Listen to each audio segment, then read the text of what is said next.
Olá a todos e bem-vindos ao Desaparecimento Inevitável das Coisas, um programa da Rádio Freguesia de Belém, onde eu, Renata, vos conto histórias sobre coisas que desapareceram a partir dos sons que ficaram.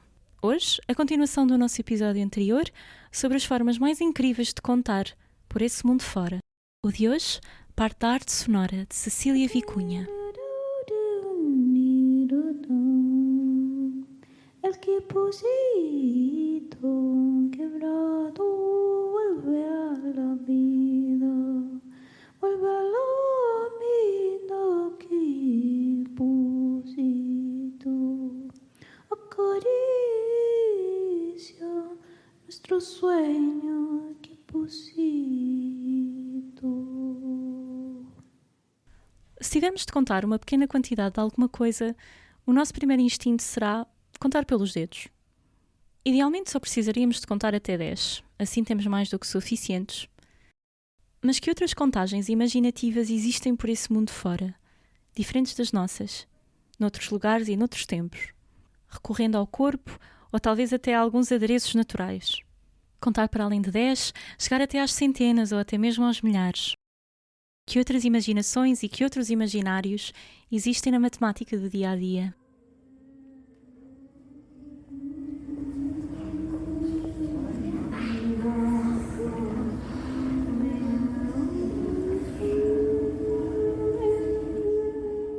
A tribo Yuri, uma tribo nativa da Califórnia nos Estados Unidos da América, contavam com ramos que seguravam entre os dedos. Por isso, contavam normalmente até 4 ou até 8. Várias tribos indígenas da Amazónia também tiveram formas próprias de contar. A tribo de Sana, por exemplo, contava normalmente até 20, porque usava os dedos das mãos, mas também os dedos dos pés, e diz que talvez tivessem o conceito do infinito. Registra-se que apesar de contarem em base 20, ou seja, contarem até 20 da mesma forma que nós contamos até 10, não foram encontrados ainda registros históricos que incluam os números entre 10 e o 20. A tribo Munduruku, também indígena da Amazónia, conta apenas objetos cotidianos em poucas quantidades e apenas o que já é previsível. Por exemplo, pares de braços. Assim, contam normalmente em base 4. E na tribo Pirahã, também da Amazónia, não se conta. Ainda não foram identificados nem palavras, nem gestos para números, mas ainda está sob debate. Os Maia também tinham uma forma muito particular de contar e registar os seus números. Foi até mesmo recriado um ábaco maia a partir de histórias orais e contos e estudos dos seus artefactos. Tinha um sistema em que cada número era uma figura diferente, a olhar para a esquerda, e cada uma delas representava um deus diferente, aos quais havia rituais associados.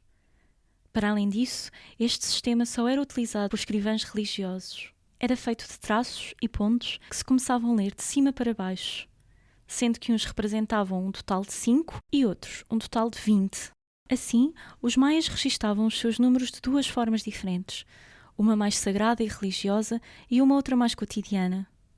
Tinham também já um símbolo para o 0, uma espécie de um desenho de uma concha, e tinha duas bases ao mesmo tempo, porque tinha símbolos quer para contar até 5, quer para contar também até 20.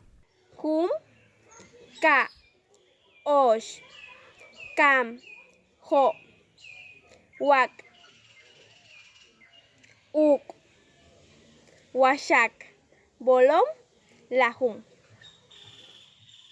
Também na Nova Guiné, e de forma muito semelhante na Polinésia Francesa, contava-se a batata doce e ia-se separando em conjuntos de 36 e 6, porque iam sendo agrupadas enquanto se contavam. Por isso, na Nova Guiné e na Polinésia, conta-se em base de 36 e 6. É uma espécie de um ábaco efêmero, só existe enquanto a contagem está a decorrer. Com este sistema, pode-se contar até 279.936. É mais fácil de agrupar, porque há menos movimento de cada batata, e mais fácil de acompanhar a contagem sem se perder. Outras povoações e outros métodos podem contar até grupos de 3, 15, 16 ou até entrar nos 60. E é aqui que se encontra o único sistema com base de 60 para além do sumério, de que falámos no primeiro episódio. E acredita-se que à partida serão invenções independentes uma da outra. Os Ikwaye, Contam com os dedos dos pés e com as mãos e conseguem chegar até aos 400. Conta-se com os dedos, mas eles não ficam só por aí. Eles continuam a contar pelo braço acima, até ao pescoço, atravessando-o para o outro braço, e continua-se a contar, enquanto se vai descendo o braço. Pode haver ciclos de contagem de 23 ou 27, e só se pode contar em crescente, ou seja, nada de contar para trás. Há ainda formas de contagem simétrica que se fazem com os dedos. Ou seja, para contar até 6, contaríamos com 3 dedos numa mão e 3 dedos noutra. A tribo Yoruba, do oeste africano, conta com conchas como se fossem moedas. Conseguem contar até 400, porque se organizam as pecinhas em conjuntos de 20, e conta-se com os dedos dos pés e com os dedos das mãos. Os números podem ser expressos de várias formas diferentes. Só 19.669, por exemplo, tem 11 maneiras diferentes de expressão. Ou seja, para os Yoruba, os números são possibilidades e combinações, e não apenas pontos exatos numa linha contínua e sequencial, como nas formas de contar mais ocidentais.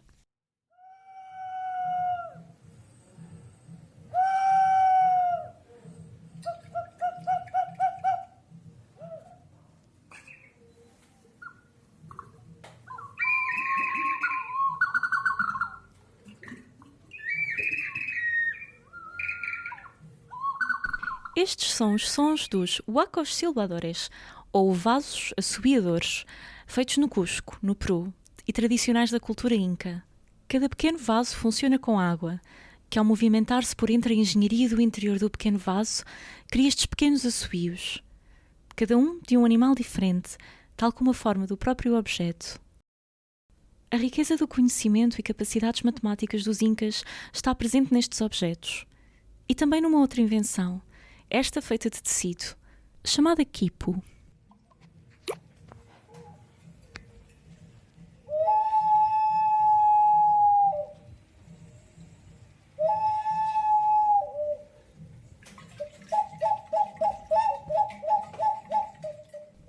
O quipu parece, ao início, um colar de onde partem muitas cordas, como raios de sol. A uma corda principal, horizontal, atam-se muitas cordas, cada uma delas com nós, mas todas diferentes. Alguns nós posicionados mais acima, outros mais abaixo, algumas cordas cheias de nós, outras com menos. E as posições dos nós não são por acaso. Esta é, na verdade, uma forma de contar, e cada nó representa uma quantidade diferente de acordo com o lugar que ocupa na corda. Nos quipus registava-se informação contabilística, o que tinha sido recebido, o que tinha sido gasto e o que estava armazenado por todo o Império Inca. Em vez de escrita, estes quipus revelam-nos um código de comunicação e de contagem, baseado em nós feitos à mão, nas cores escolhidas para cada uma das cordas, porque cores diferentes significavam coisas diferentes, a distância de um nó para o outro e até na forma de torcer o fio, porque nem todos os nós eram dados da mesma forma nem na mesma direção. Para além disso, o quipu permitia mudar os dados que registava. Bastava desfazer o nó e voltar a fazê-lo corretamente. Todos estes detalhes eram parte do código, que permitia a criação e a leitura do quipu. Quando havia várias cordas seguidas da mesma cor, por exemplo, 3 beges e 3 castanhas, cada conjunto representava uma pessoa diferente.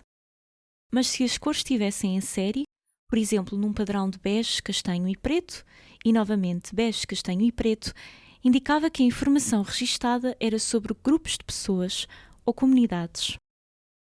O quipu, tal como a nossa forma de contar, tinha um sistema decimal, ou seja, do 0 ao 9. Faziam-se grupinhos de 1 a 9 nós e liam-se de acordo com a sua posição na corda. Por isso, a posição desses nós era importante.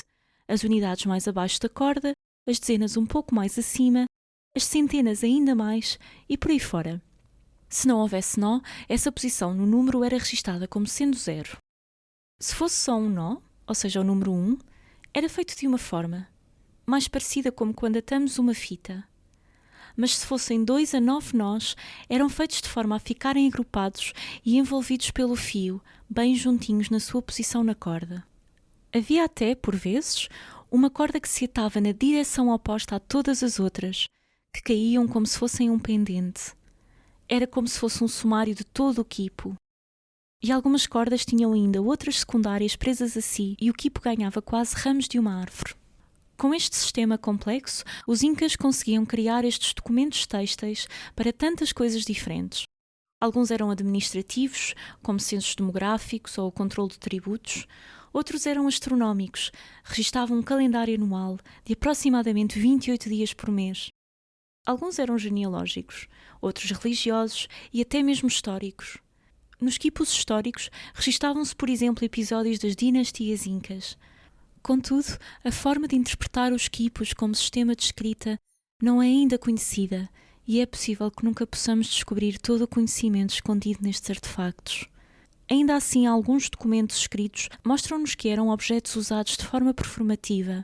Eram lidos, possivelmente num espaço público para toda a comunidade, e depois enrolados para serem lidos num próximo lugar. Esta leitura e partilha do quipo, tal como a sua própria produção, eram feitas por quipo kamaioques, que significa aquele que lê os nós. Os quipos tinham ainda uma outra expressão. Eram também acompanhados de histórias e informação oral, que ajudava a decifrar a informação contida nas cordas e nos seus nós. Ao perderem-se as histórias que se contavam com estes objetos, perdeu-se também uma leitura plena e completa dos quipos. Hoje, nos Andes do Peru, ainda há comunidades que fazem os seus quipos como ritual e objeto simbólico. Embora sem a mesma função que tiveram na organização da sociedade e do Império Inca, a arte continua a tecer-se em 1000 nós, relembrando-nos também da importância das matérias naturais e das artes têxteis na economia e na cultura desta civilização. A palavra quipo, afinal, quer dizer mesmo nó, em quechua, uma língua inca que, tal como estas cordas entrelaçadas, se mantém até hoje. Já há cerca de 1000 quipos em diferentes coleções de museus pelo mundo fora, alguns descobertos recentemente, e por isso são novas formas de descobrir esta informação material, que em parte desapareceu com o tempo. Uk, Iskay, Kimsa, Tawa, Pichha, Sorta, Hanchis, Possach, Ishon, Chunka.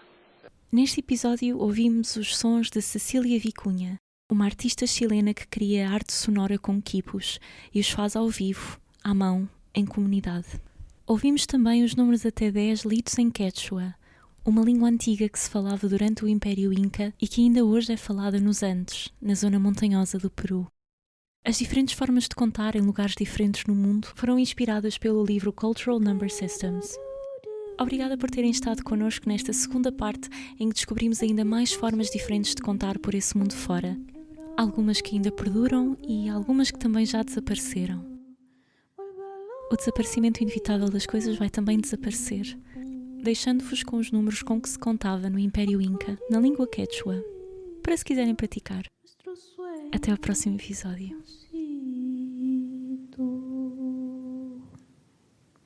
Uk, Iskay, Kimsa, Tawa, Pichha, Sorta, Hanchis, Possach, Ishon, Chunka.